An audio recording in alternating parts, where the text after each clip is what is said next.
हे बघा, जुन्या संस्कृतीचं हे स्वयंपाकघर आहे. सगळी पितळेची तांब्याची भांडी आहेत. 4 पुडी डब्बा, आमटी, ओतण्याचं हे, हँडलचा तवा, जेवणाचं ताट, लाकडाची परात,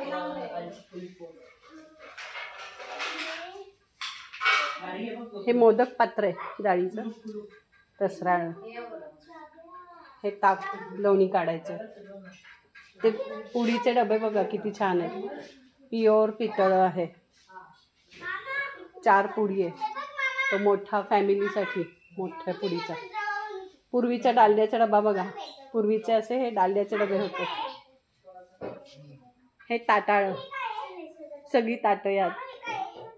ही मोठी विळी आहे आणि ही इथे पण एक विळी आहे. उभी विळी म्हणतात त्याला. ही खवणी आहे नारळ खोळायची, त्यालाच किशणी पण आहे. पोलपाट लाटणं बघा, मोठ्याच्या मोठं. आता आपल्याकडे एवढी मोठी मिळत नाही, कारण आता जनरली सगळे छोटे छोटे फुलके करतात. आता अशा मोठ्या मोठ्या पोळ्या खाणारे थोडीच लोक राहिले, आणि त्यातली काही आमच्याकडे आहेत बरं का. आम्ही पण अशा छोट्या पोळ्या करत नाही. चूल, ही सिंगल चूल. खलबत्ता, मागे दिवा ठेवलाय, कंदील छोटा. ही मोठी चूल आहे. तांब्या भांड, गौरी ठेवल्यात तिथे, शेणाच्या गौरी. डाव आणि उलटणं म्हणजेच कलथ्या, सूप ठेवलेलं आहे. ही रॅकमध्ये सुद्धा बघा छोटंसं पीप आहे, पातेलं, डबे, पितळेचे डबे, मसाल्याचा डब्बा. इथं पण एक मोदक पात्र आहे. ती जाळी ठेवलेली आहे, किती सुंदर आहे. आणि ही फुलं काढायची परडीवर का आमच्याकडे पण होती. अशी जाळीची होती. आणि हे पूर्वीचं चहाचं भांड आहे, किती सुंदर आहे. हा मसाल्याचा डबा किंवा हे दागिन्याचा डबा पण म्हणायचे. मसाल्याचा म्हणजे पान सुपारीचा डबा आणि दागिन्यांचा डबा. हे बाळाला खेळायला, म्हणजे जेव्हा ते उभं राहतं तेव्हा हे गाडा, छोटासा गाडा. पूर्वीच्या बायका असं बसून तिथे कुंकू वगैरे लावायच्या. मग तिथे आरसा, मग त्याच्यातच काजळ, कुंकू, सिंदूर सगळं त्यात असायचं. आणि हा पाळणा, लाकडी पाळणा. किती सुंदर आहे ना हे सगळं, खूप छान. हां, हे गंगाळं आहे. हे गंगाळं मीडियम आकाराचं आहे. हे छोटं आहे. आणि इकडे बघू शकताय तुम्ही, मोठंच्या मोठं गंगाळं आहे. आणि तशीच ही पितळ्याची बादली. हा बंब पितळ्याचा सुंदर आहे. पण तुम्हाला दाखवते, म्हणजे मी पण पहिल्यांदाच पाहते. बंब तर मी आधी पाहिलेला आहे, आमच्याकडे पण होता. पण हा बघा, खूप मोठाच्या मोठा बंब इथे आहे.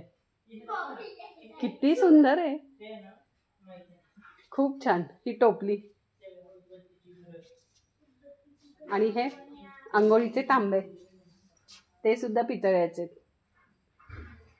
काय ते दिवस होते ना. आणि हे बघताय तुम्ही, हे जे गंगाळ आहे त्याच्या कड्याच इतक्या मोठ्या आहेत. गंगाळ अक्षरशः मी म्हणते 3 फुटी आहे. आणि हा बंब ना 5 ते 6 फुटाचा आहे. हा बंब एवढा मोठा आहे. आणि त्याचा घेर जो आहे ना, तो 2.5 फुटाचा घेरच आहे सगळा. हे लाकडी झोपाळाच आहे. हे संदूक आहे. हे दार आहे. आणि ह्याला काय म्हणतात, पण मला वाटतं हे दिव्याचं तेल जाण्याची वाट असेल किंवा अभिषेकाचं असेल. त्याला काय म्हणतात आता लक्षात नाही माझ्या. पण मी सुद्धा स्वतः खेडेगावात राहिलेली आहे, त्यामुळे मला ह्या सगळ्या गोष्टी खूप माहिती आहे.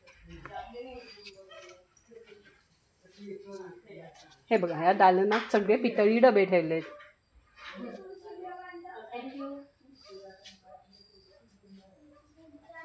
इथं सगळे किसणी, खवणी, किसणी, किती छान.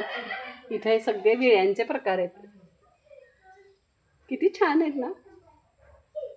पितळी विळी, तांब्याची विळी, मस्त.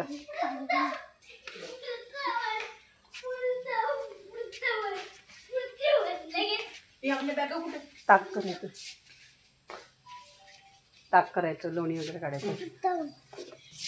आणि ही मापटी आहे तिथे. इथे हा वजन काटा आहे आणि ही तेलाची, दुधाची ही मापटी आहेत, पितळेची आहेत. मग इथून आहे 1 लिटर, अर्धा लिटर, पाव लिटर, आतपाव, 200 ग्रॅम, 100 ग्रॅम, 50 ग्रॅम अशी माप आहेत. आणि हे वजन काट्याची वजनं आहेत तिथे ठेवलेली. हा पण वजन काटा पूर्वीचाच आहे. आणि ही मापं जी ठेवली आहेत ती आपण मोजतो ना, म्हणजे अर्धी वाटी, वाटी वगैरे तशीच आहे ती. मग हे म्हणजे हे 50 ग्रॅम, 100 ग्रॅम, 200, पावशर, अर्धा किलो, 1 किलो, 1.5 किलो, 2 किलो. त्याला पायली पण म्हणतात.